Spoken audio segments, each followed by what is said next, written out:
Fala galera, e aí, beleza? Tudo certo? Tudo tranquilo por aí? Por aqui tudo certo, estamos ainda em quarentena e aí enquanto ficamos na quarentena vamos preparar aulas online aí, aulas gravadas, né?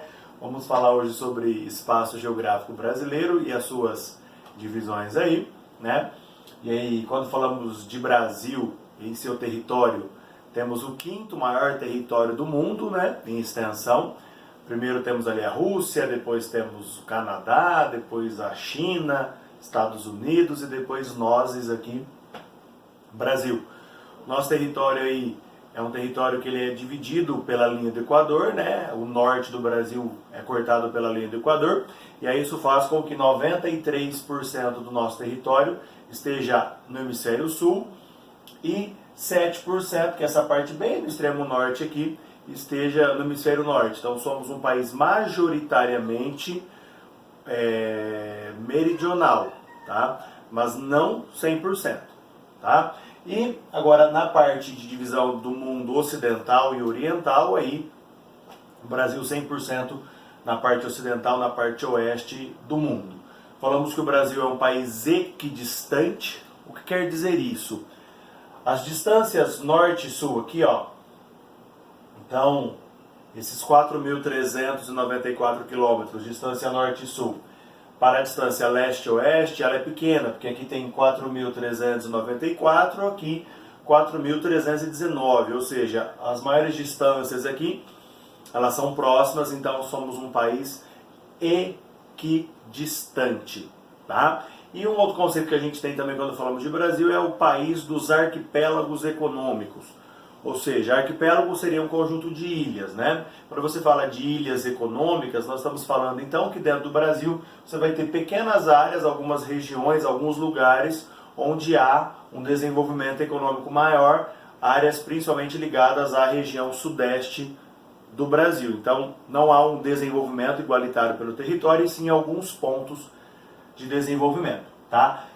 Agora, como a quinta maior extensão do mundo, é necessário que nós tenhamos então divisões do nosso território. E aí nós entraremos nas regionalizações do Brasil. As primeiras regionalizações, a gente não vai entrar em vigor agora aqui, elas começam lá na década de 40, até antes temos divisões, só que a gente começa a tomar por base as divisões do IBGE, e dessas divisões nós vamos tomar por base a partir de 1969, que é quando chegamos num panorama de divisão que se mantém até os dias de hoje, analisando características naturais do país, condições climáticas, condições de vegetação e tal, e também condições econômicas. E aí nessas divisões você vai tendo algumas alterações importantes. Só ressaltar que antes de 69, né, nós temos a criação ali do Distrito Federal, Brasília, e na década de 60 também. Então é uma divisãozinha anterior a 69, que é uma divisãozinha importante. Tá? Então, a hora que a gente falar aqui já vamos ter a divisão do Distrito Federal ali. Bom, criou essa regionalização então em 69. Já tínhamos as regiões Norte, Nordeste, Centro-Oeste, Sudeste e a região Sul. Era isso aqui, ó. Só que aí, com o passar do tempo, algumas subdivisões foram acontecendo. Em 79, temos a primeira subdivisão. O estado do Mato Grosso muito grande. A ideia de que se dividir o território você tem uma melhor gestão pública, você tem um controle melhor do território, as políticas públicas podem ser melhores. Aí em 79 divide, então, o que era tudo Mato Grosso, surge então o Mato Grosso do Sul em 79. Tá? Depois, próximas alterações, na Constituição Federal de 88, temos várias alterações em 88, das mais importantes. O estado de Goiás também ocupava um território muito extenso. Ó. Foi dividido o estado de Goiás ao meio e cria-se então o estado de Tocantins. Literalmente o estado mais novo em termos de divisão territorial, de criação de estado. Porque em 88, além de Tocantins, também cria-se os estados de Rondônia, Roraima e Amapá. Porque até então eles eram territórios federais.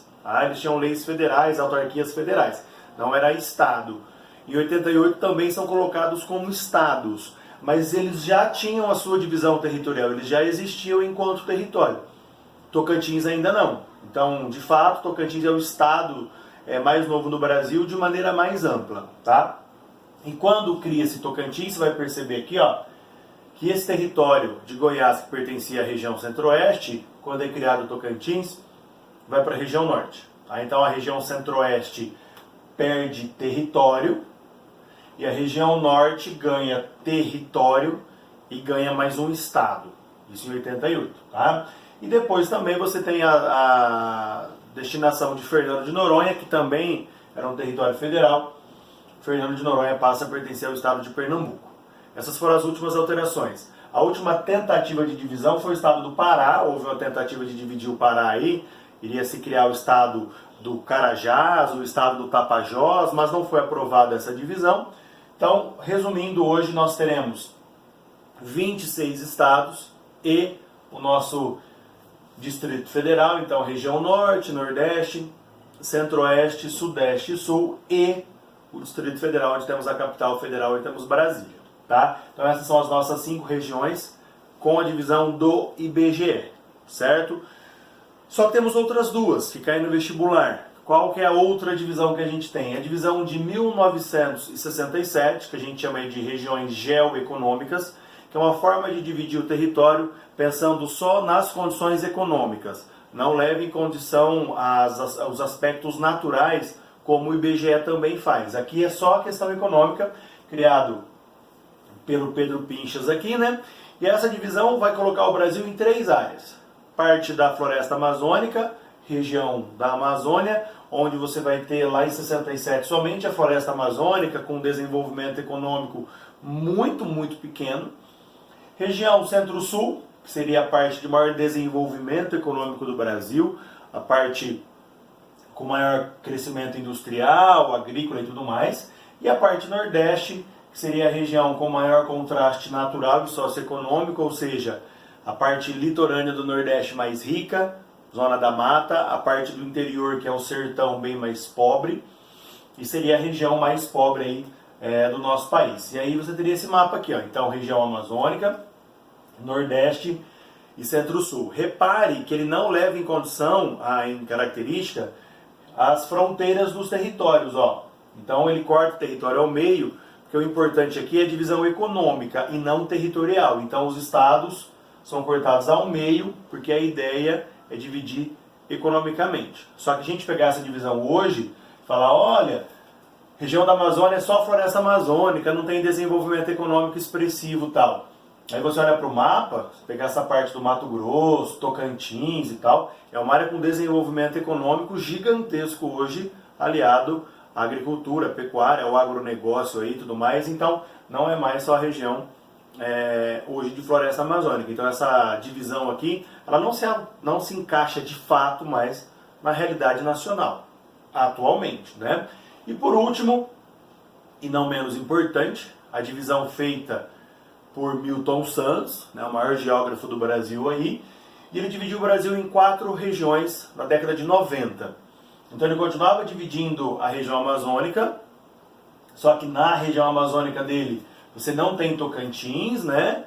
Você teria só esses estados aqui em verde, que seriam áreas de menor concentração populacional, menor desenvolvimento econômico, que de fato é basicamente o que acontece no nosso país, né? Você teria a região centro-oeste, com intenso desenvolvimento agrícola, então seria característica da região centro-oeste. Repare que o Tocantins tem um intenso desenvolvimento agrícola. Então, na divisão do Milton Santos, Tocantins vem para a região centro-oeste para se encaixar nessa característica econômica aí da região centro-oeste. Tá? Depois, região nordeste, continua na mesma divisão do IBGE, não muda nada aqui. É uma área de menor desenvolvimento no interior, né? Como já falamos, maior desenvolvimento no litoral, áreas com bastante dificuldade socioeconômica no Brasil. E depois temos a criação do termo aí região concentrada, que colocaria sul e sudeste como sendo uma região só, e o próprio nome já diz, né? Região concentrada. Ela vai concentrar as maiores áreas de bens, de serviços, maior PIB, maior produção industrial, maior concentração populacional, melhores faculdades, enfim. É a região que concentra as maiores produções, exceto a agricultura. O resto, região concentrada tem o maior desenvolvimento do Brasil, certo? Essas 3 regiões elas são importantes, elas são comparadas entre si, e a oficial que a gente tem, então, é essa daqui, que é o que a gente chama das regiões brasileiras aí. Certo, galerinha? Qualquer dúvida, qualquer questão, mandem mensagens aí, perguntem, estamos à disposição para responder qualquer dúvida. Beleza? Bons estudos, aquele abraço, valeu!